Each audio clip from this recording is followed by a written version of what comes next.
Bangla link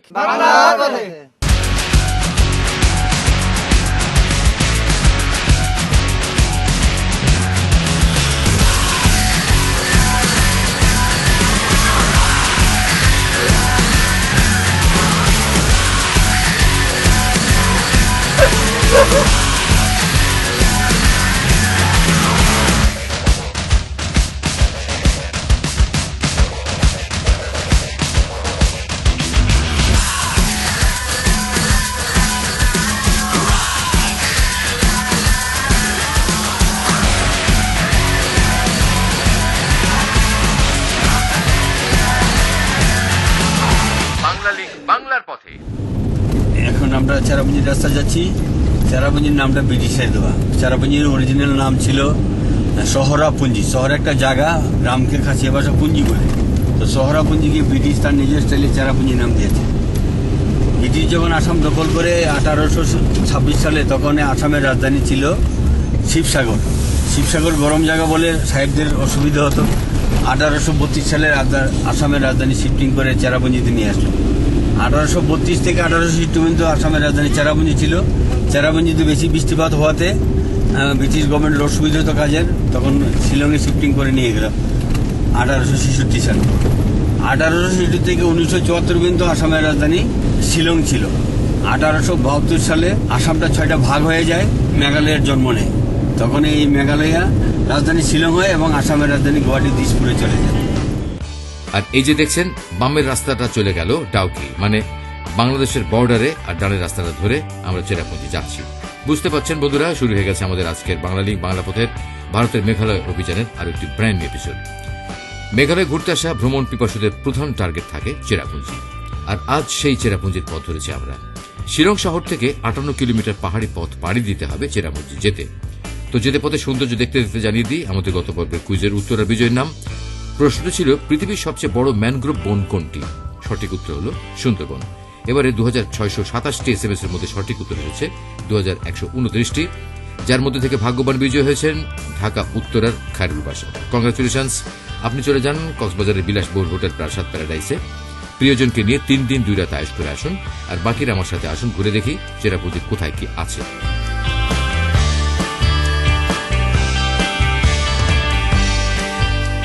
বন্ধুরা, আমরা বই পুস্তকে পড়েছি যে ভারতের মেঘালয় চেরাপুঞ্জিতে পৃথিবীর সবচেয়ে বেশি বৃষ্টিপাত হয়। বর্তমানে চেরাপুঞ্জির বৃষ্টিপাতের রেকর্ড ছিনিয়ে নিয়েছে পাশের শহর মৌসিনরাম। মজার বিষয় হল চেরাপুঞ্জি এবং মৌসিনরাম বাংলাদেশ ভারত বর্ডার থেকে খুব কাছের একটা এলাকা। এত কাছের যে কোনো কোনো এলাকা থেকে বাংলাদেশ পরিষ্কার দেখা যায়। আর আমরা এসে গেছি চেরাপুঞ্জি যেতে পথে প্রথম ভিউ পয়েন্টে।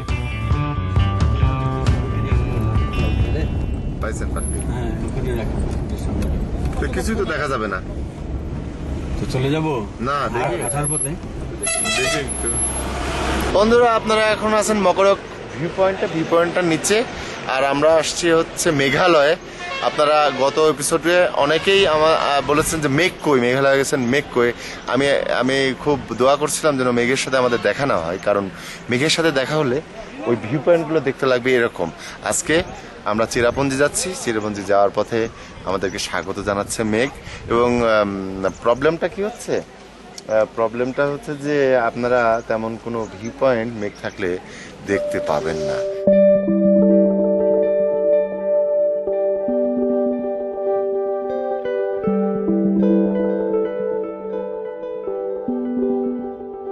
চেরাপুঞ্জি যেতে পথে এই ভিউ পয়েন্টের নাম don't Singh Saim view point. Don't Singh Saim ব্রিজের পাশের পাহাড়ি খাজ বা গর্জকে ঘিরেই এর সৌন্দর্য। ঘন মেঘের উপস্থিতির কারণে আমরা ভিউ পয়েন্টের তেমন কোনো কিছু দেখতে পাচ্ছি না, এমনকি বুঝতে পারছি না যে কি দেখতে এসেছি আমরা। তবে এখানে ভ্রমণ পিপাসুদের ভিড় লেগেই থাকে এবং এই ভিউ পয়েন্টটি দেখতে কোনো পয়সা দিতে হয় না।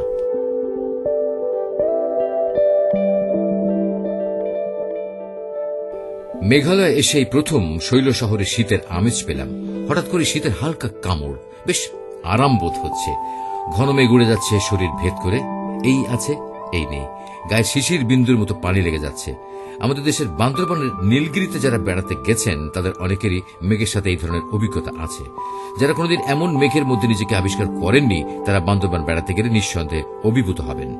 মূলত এখানে দুই পাহাড়ের খাঁজে বিশাল লম্বা খাদ আছে। দুদিকে পাহাড় হওয়ায় এই খাদের মধ্যে বঙ্গোপসাগর থেকে উড়ে আসা জলীয় বাষ্প এখানে জমা হয়ে মেঘ হয়ে যাচ্ছে, আর সেই মেঘ থেকেই এখানে বৃষ্টি হচ্ছে, যার কিছুই আমরা দেখতে পাচ্ছি না। এই যে প্রাকৃতিক শিন দেখতে এসছেন আপনারা, বুঝছেন? প্রাকৃতিক শিন দেখেন। জানি না বন্ধুরা, আপনারা মেঘালয়ের শিলং থেকে চেরাপুঞ্জি যেতে পথে এই মকরক ভিউ পয়েন্ট মানে ডুয়ান সিং সাইম ভিউ পয়েন্ট কি দেখতে পেলেন। তবে প্রকৃতির উপরে তো আমাদের কোনো হাত নেই। আমরা তো বলতে পারি না যে মেঘ তুমি সরে যাও, আমরা একটু প্রকৃতিটা দেখি। যাই হোক, আমরা শুনেছি এখানে সিনেমার শুটিং হয়, বলিউডের নাম করা নায়ক নায়িকা এখানে গান নাচ করেন। যে যা খুশি করুক, আমরা যাই আমাদের পথে।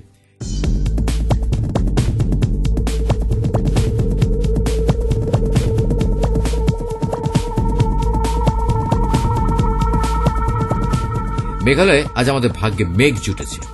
রাস্তার আশপাশ সাদা হয়ে আছে, কখনো কখনো সামনের রাস্তায় কি আছে সেটাও দেখা যাচ্ছে না। যাও ঝটপট নেক্সট ডেস্টিনেশনে যেতে যেতে আপনাদেরকে চেরাপুঞ্জির কিছু সাধারণ তথ্য জানিয়ে দিই। চেরাপুঞ্জির আদি নাম সোহরা। আপনারা অনুষ্ঠানের শুরুতে চেরাপুঞ্জির কিছু ইতিহাস শুনেছেন আমাদের গাইড রতন দাদার মুখে। চেরাপুঞ্জির নামটা ব্রিটিশদের আবিষ্কার। এর আদি নাম সোহরা, যার মানে হল কয়লা। বুঝতে পাচ্ছেন এখানে কয়লার খনি আছে। বলতে পারেন সিলেটের তামাবিল বর্ডার দিয়ে ভারত থেকে যে কয়লা আমদানি করা হয় তার কিছুটা এখান থেকেও যায়। চেরাপুঞ্জি মেঘালয়ের ইস্ট খাসি হিল ডিস্ট্রিক্টের আওতায়।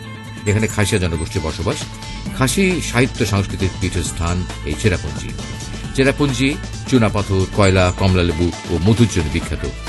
শিলং থেকে 58 কিলোমিটার এই পথটি সুন্দর, পরিষ্কার পরিচ্ছন্ন এবং প্রাকৃতিকভাবে দৃষ্টিনন্দন। চেরাপুঞ্জির গড় উচ্চতা প্রায় 4500 foot. চেরাপুঞ্জিকে wettest place on earth বলা হয়। কথা আছে চেরাপুঞ্জির মাটি কখনো শুকায় না। চেরাপুঞ্জিতে দেখার আছে অনেক কিছু, যাদের মধ্যে উমিয়াম হ্রদ, জাকরেম হট স্প্রিং, মসমাই গুহা, নোহকালিকায় জলপ্রপাত, কেইনটেম জলপ্রপাত, ডাইনথেন জলপ্রপাত, ইকো পার্ক সহ অনেক কিছু ঘুরে দেখব আমরা।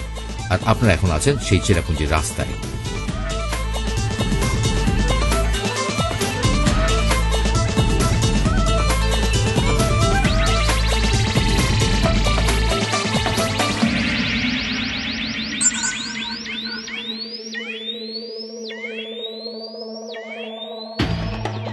সবুজ পাইনের গা বাঁচিয়ে একের পর এক পাহাড় টপকে মাওজং, মাওপেং, নিম্পো, সাইসোপেন, মাওপ্লাংকে পাশ কাটিয়ে আমরা চলেছি চেরাপুঞ্জির পথে। খুব ভোরে রওনা দেয়, আজ আর নাস্তা খাওয়ার সময় পাইনি। তবে আমাদের গাইড রতন দাদা আমাদেরকে যেতে পথে রাস্তার পাশের কোন এক স্থানের ধাবা মানে খাবার হোটেলের সস্তায় ভালো মানের সকাল প্লাস দুপুরে খাবার একসাথে খাওয়ানোর লোভ দেখিয়ে নিয়ে যাচ্ছেন একটার পর একটা লোকালয় পার করে। রতন দাদার উপর আমাদের আস্থা জমে গেছে। আশা রাখি তার কথা সত্যি হবে।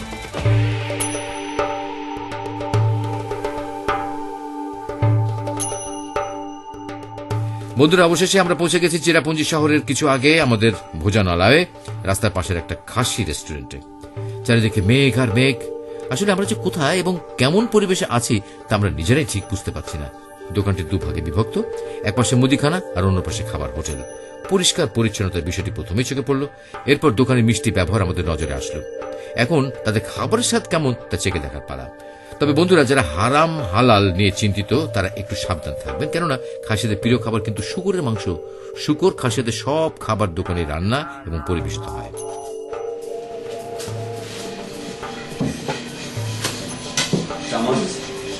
চামচ লাগবে না, হাত দিয়ে খাবো, হাত দিয়ে খাবো, হাত দিয়ে খাবো।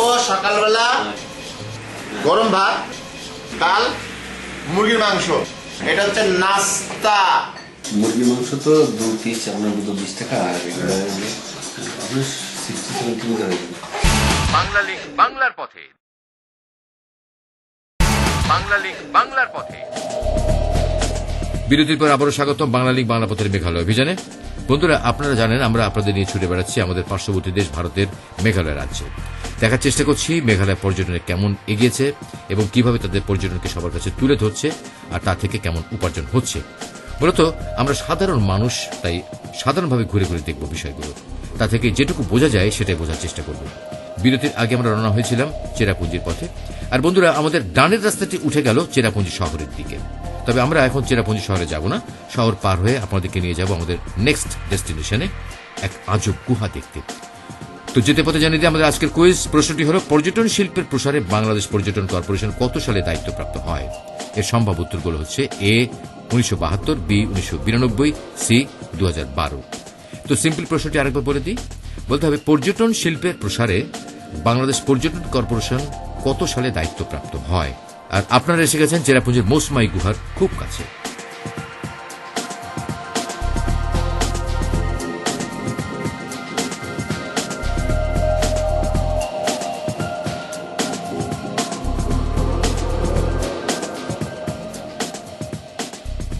বন্ধুরা, এই যে দেখছেন এগুলি হলো মনোলিথ। আপনারা যারা আমাদের অনুষ্ঠান ধারাবাহিকভাবে দেখেন তারা ইতিমধ্যেই মনোলিথ সম্পর্কে জেনেছেন। মনোলিথ হল আদি মানুষের মৃত্যু পরবর্তী স্মৃতিস্তম্ভ। বলতে গেলে হাজার বছর আগের এটাই মানুষের প্রথম স্মৃতিফলক, যা মেঘালয়ের পুরো রাজ্য জুড়ে একটু খেয়াল করলে দেখা যায়। মনোলিথ এখানে রাষ্ট্রীয়ভাবে সংরক্ষণ করা হয়েছে। স্থানীয়রাও একে সম্মান করে এবং মনোলিথের যেন কোনো ক্ষতি না হয় সেদিকটাও খেয়াল করে। আর আমরা এসে গেছি চেরাপুঞ্জির মোসমাই গ্রামের মোসমাই গুহার কাছে। মোসমাই গুহাটি প্রকৃতির এক বিচিত্র খেয়াল।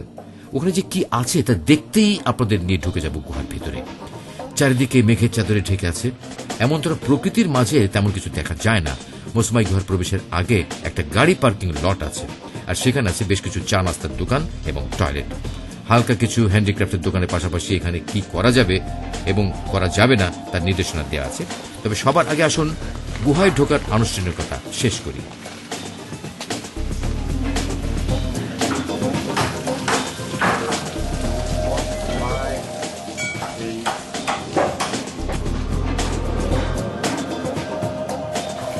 পনেরো 30 আর 50 টাকা হচ্ছে ভিডিও ক্যামেরার জন্য, মোট 80 টাকা। মানুষের টিকিটটা 15 টাকা, ভিডিও ক্যামেরার জন্য 50 টাকা, আর যদি স্টিল ক্যামেরা নেন তাহলে 15 টাকা, আর পোলা পাইনদের জন্য 5 টাকা। Thank you.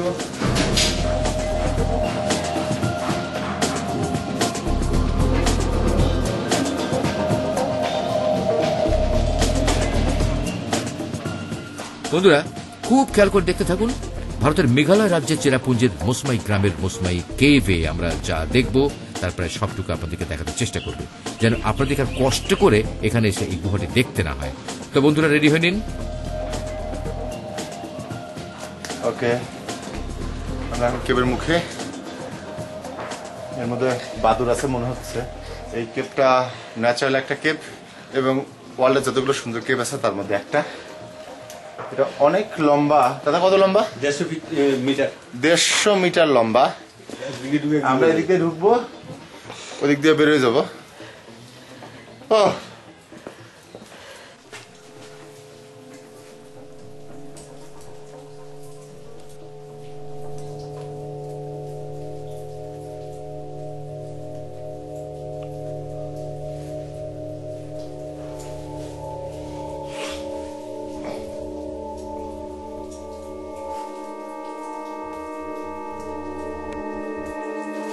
দাদা এগুলোকে কি পাথর বলে?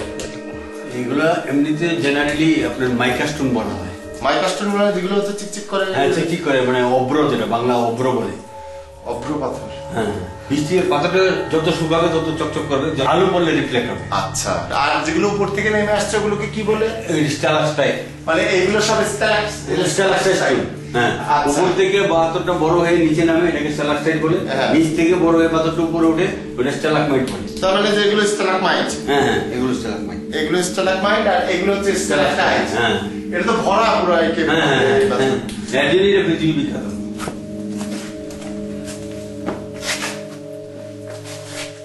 হ্যাঁ বন্ধুরা, পাথর যে বড় হয় তা আমরা অনেকে মুখেই শুনেছি, তবে খুব একটা যে বিশ্বাস করেছি তা কিন্তু বলা যায় না। তবে আজ সত্যের মুখোমুখি হলাম। বলাই বাহুল্য যে এই মোসমাই গুহার সব পাথর ধীরে ধীরে বড় হচ্ছে। এই গুহার পুরাতন নতুন দুইটা দিক রয়েছে। নতুন দিকটিতে আলোর কোনো ব্যবস্থা নেই, পুরাতন দিকটা ধরে আমরা হাঁটছি। এই গুহাটি মেঘালয়ের একমাত্র গুহা যার ভেতরে পুরাতন অংশে বৈদ্যুতিক আলোর ব্যবস্থা আছে। এই জায়গায় নাইট ভিশন দিতে পারবে। দিদি বলা? নাইট ভিশন দিতে। ঠিক দিতে? হ্যাঁ, দেখছি একদম। খালি চোখে দেখা যাচ্ছে না দিকটা কি আছে। দিকে কি দেখা যায় কি আছে দেখেন তো? পানি মনে হয়। টর্চ লাইট আছে আমার দিকে। হ্যাঁ, ও, এই জায়গায় যাওয়া যাবে না কেন? ও,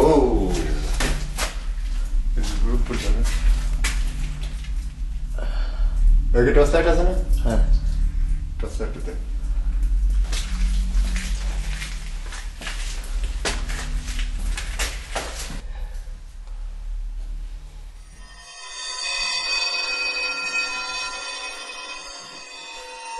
দেখবো না এদিকে যে কি আছে না যাওয়া যাবে না, কিছুই নেই ভিতরে। না তাও একটু দেখি না। কেপটার দুইটা দিক দিয়ে যাওয়ার রাস্তা, হয়তো এদিক দিয়ে বেরোনোর রাস্তা আছে। কেপ সম্পর্কে আমি তেমন কিছুই জানি না, এইটা সম্পর্কে অনেক ধরনের চেহারা তৈরি করছে কেপের ভিতরের। উপর থেকে নেমে আসা এবং নিচের থেকে উপরের দিকে চলে যাওয়ার যে পাথরগুলো আছে ওইগুলা মনে হচ্ছে এরকম একটা ভাবা।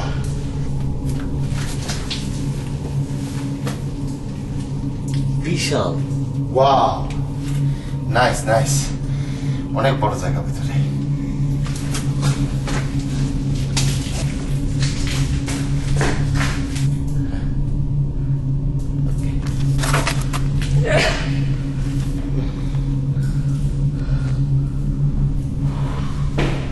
মানে এদিকে কি আছে, এদিকে মনে হচ্ছে একটা রাস্তা আছে, আবার এদিকেও মনে হচ্ছে একটা রাস্তা আছে, আর এদিকে আসলাম এদিকে রাস্তা আছে। হ্যাঁ, এদিকে রাস্তা আছে একটা, খুবই চিকন। আর তার উপরে এগুলো দেখেন, এগুলো একটুখানি ইয়ে করে কোন জায়গা ভালো, এই আলো জ্বলছে। হ্যাঁ হ্যাঁ, আলো জ্বলছে না? তাই তো দেখছি। তো বন্ধুরা, কেমন লাগছে আশ্চর্য ভুতুড়ে চেরাপুঞ্জির এই মুসমাই গুহা, তা জানিয়ে আমাদেরকে SMS বা ইমেল করতে পারেন। SMS এর জন্য ব্যবহার করুন 01911624736 এই নম্বরটা আমি আবার বলি, 01911624736 এই নম্বরে। যারা ইমেল করতে চান তারা tinkutraveler@gmail.com এই অ্যাড্রেসটি ব্যবহার করতে পারেন। বন্ধুরা, আপনারা হয়তো বিশ্বাস করবেন না যে এই জায়গাটা কতটা অন্ধকার, এতটাই ঘুটঘুটে যে আমাদের নাকের সামনে কি আছে সেটাও আলোচনা দেখা সম্ভব না। মনে হচ্ছে পৃথিবী ছেড়ে আমরা অন্য কোনো গ্রহে এসে পড়েছি।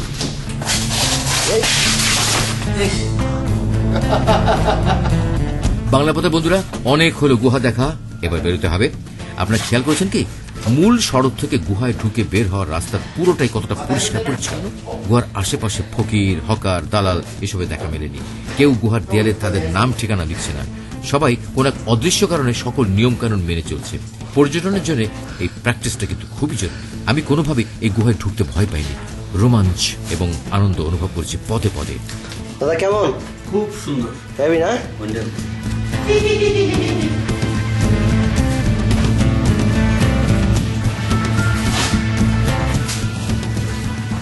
তো বন্ধুরা, আজকের মেঘালয় অভিযানের সময় প্রায় শেষ হয়ে এসেছে। ব্যক্তিগতভাবে এবং আপনাদেরকে দেখানোর জন্য আমি অনেক গুহা করে বেরিয়েছি। এক একটি গুহা তার নিজস্ব সৌন্দর্যে স্বকীয়।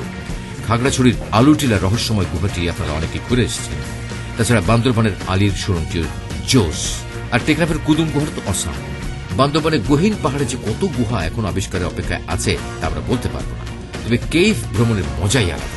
তেমনই এক মজার অভিজ্ঞতা নিয়ে আজকের অনুষ্ঠানে ইতি টানছি। দেখা হবে আগামী পর্বে মেঘালয়ের আরো কিছু লোকেশনে। সাথে থাকার আমন্ত্রণ রইল। সবাই ভালো থাকুন, সুখে থাকুন। অবশেষে বেরিয়ে আসলেন কেবের থেকে। এবার আমাদের যাইতে হবে, বহুত জায়গা দেখার বাকি আছে। খুব লাই মানে হচ্ছে থ্যাংক ইউ।